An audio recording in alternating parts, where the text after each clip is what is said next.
Okay, so we're working on the Acebook project this week. We've built out to a certain place now and we're all working on individual side projects, but now we're going to have a look at how I might go about look at other people's pull requests and potentially other people's issues, plus my own, and working through those and sharing those as part of a team.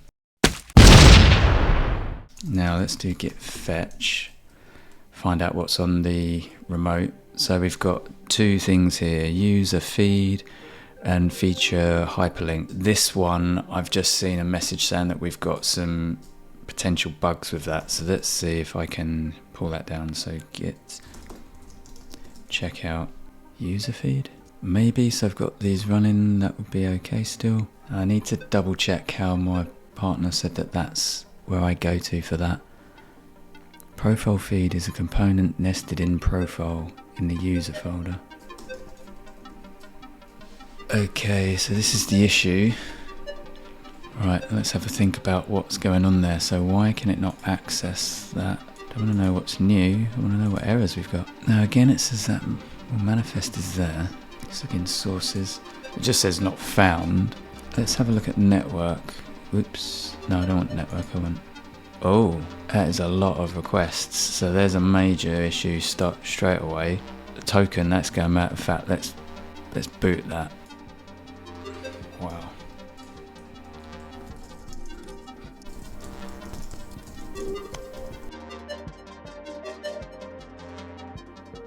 Okay, let's check out the feature hyperlink name that my friends just sorted out for us. See how that looks now. Right, everything's loaded up now.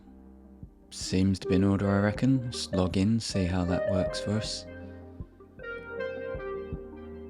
Nice, okay, so that wasn't a link there before, now that'll go straight through. Let's check, does that go through? Yes, goes through to the profile. Brilliant. Okay, so I'm happy with that, so I'm going to go through to the pull requests where it came in to start with and just double check a few things with it. Let's have a look at the code. Okay, great, so this was the line that actually got changed out. You can see before it was just a name, but now we've got a link all hooked up for us. So let's review that. Put in our approved message. Okay, so what I'll need to do now is go back to Slack and pass that through to my team so they know what to do. Oh, and we need one more person to approve that first. It's a good method, make sure everyone gets a look at the code before it goes on. Let's choose my next ticket. I'm going to go for this one. Users can unlike a post. As a user, if I accidentally click a like, I can remove that like. Right, let's put myself on that one. Yep. Okay then, I did work on the likes for a long time, so I do have some insight to this. Let's get going. You can see here I've got two posts and they're liked, so let's run through how that actually worked in the first place. On click, handle click, so that comes from here. We can see in the button for the like, that's the like button there. On click follows this, handle click. It will send a response to the post ID on the back end. And what we're doing here is we're sending a JSON body here that says likes with the user's ID. Let's show you what's happening on the back end. So posts controller posts with an ID. So let's go to posts controller. So what happens then is we go through that, it receives that body. So remember that was at that stage was likes and then the user's ID. Now it says here request params take the ID, so remember in the URL when we send that we're going to have the post ID there. Now it says this post that we're getting, use the post model, use find by ID and update, so we'll pass in that ID that we've taken from the URL, and it says here add to set take likes data.likes. So let's unpack that. Add to set is an extra function that rather than replacing what's in your database already will add to the array, so add to the set. We send back 202 that something's been updated successfully, message being okay, we send back a token, and we send back the post as well. After some time I managed to implement the unlike button. Here's my code at the moment, so when the page loads, if somebody has liked a post it will be highlighted, and if not, empty. So if I click one it raises the value and shows the liked one, but if I maybe unliked a post it removes that and removes it there as well.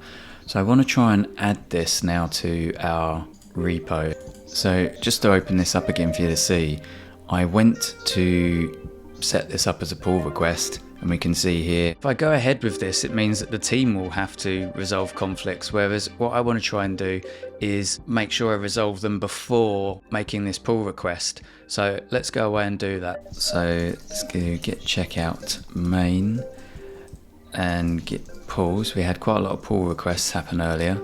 So now we've got that and I've pulled that one. I'm going to go back to my initial one. So get checkout feature undo like. And if I now say git merge main. Right. So here we go. So now I'll make sure that the conflicts are all cleared up and that the code still works. So let's see if all that effort's led to us having a clean merge. Yes, this is going to work great. That's the benefit of doing it this way around, much easier now. Now I've cleaned that up, I'll just write a quick message so that my team know that this will be easy to implement. So I hope you got something from that. You saw how we would help people debug their code. You also use it for code reviews and also for sending up your own pull requests. If you'd like to see how the Acebook project was finished, then please check out my video up here. And next week we'll be going into a code review. Please check out my playlist to see some of the previous videos from the course.